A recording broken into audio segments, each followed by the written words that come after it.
Hey there, everyone. This is Sean, and welcome to Questioning Money, a newsletter taking a closer look at how money works and how it affects the world around us. Throughout my entire life, I've heard the expression that time is money. But now that I've learned so much about what money is and the role money plays in our society, I've learned that that thinking is entirely backwards. It's not that time is money. Really, money is time. When people say that time is money, what they really mean is that if you're wasting time or goofing off or something along those lines, you could be doing something productive and making money. But why do we want to make money in the first place, and what does it mean when we do earn money? Time is the most scarce resource that there is. There's only moving forward in time. There's no going back. When most of us think about money, we really get caught up in the day-to-day a lot. We have bills to pay, food to buy, goods that we want, and we need to earn money to get those things. Even when we're thinking into the future, like about saving for a house or retirement, we're not really considering the role that money plays in storing time and how that function of money is being distorted by how our current system works. When you go to work today and you get paid for your 8-hour shift, that means, obviously, that you were paid for the labor you provided. You gave up your time to earn that money. Your 8 hours of labor is now being stored in your pay for the work in the form of money. That money now represents actual time that you spent. The way that money should work, the way that money does work when it's a good store of value, is that the money should not significantly depreciate over time. If you work for 8 hours in 2020, if you're paid for 8 hours of time, that pay should still be worth 8 hours of time in the future. But it's not. And that's what we're talking about here. And that's how inflationary money works. So now, in reality, I work for 8 hours a day in 2020, and I'm compensated for my time. Let's just say $100. Because of inflation, though, 10 years from now in 2030, $100 doesn't buy as much as it used to. 2% inflation a year means that in 10 years, $100 will buy about 25% less than it does today. If you worked 8 hours in 2020 and you keep it in the bank for 10 years, your 8 hours of work is now only worth 6 hours of work in 2030 because of the 25% drop in purchasing power. Think about that again.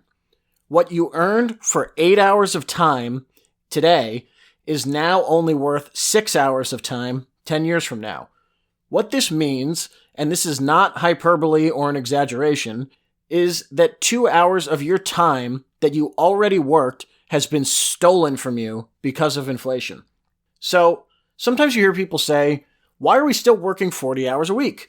We have the most advanced technology we've ever had. We make more stuff than we've ever made before.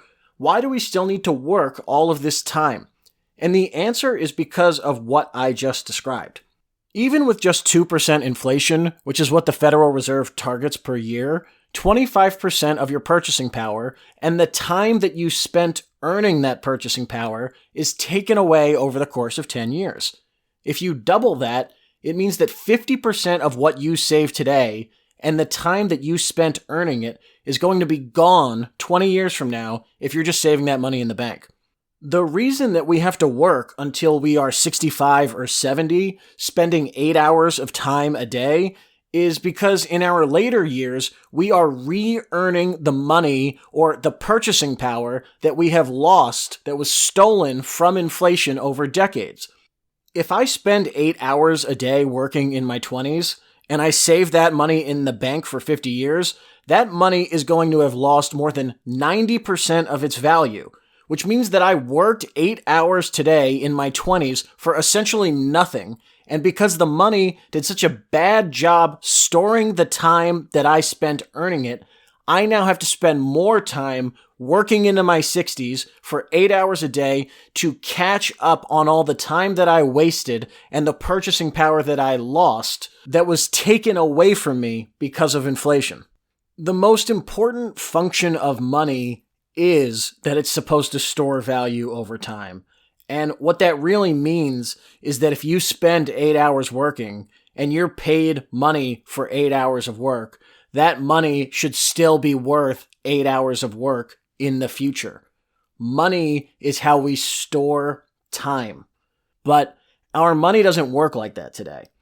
Instead, the hours that we spend working become meaningless throughout the decades, and all of us suffer because we have to spend more time working than we would have to if our money stored our purchasing power better.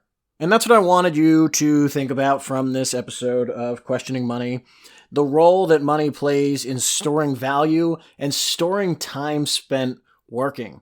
And when money can't store value throughout the years, that's why we all need to invest in the stock market and in mutual funds and in financial instruments to fill the role that money itself is supposed to fill. So that's all. Take care. Talk to you again soon.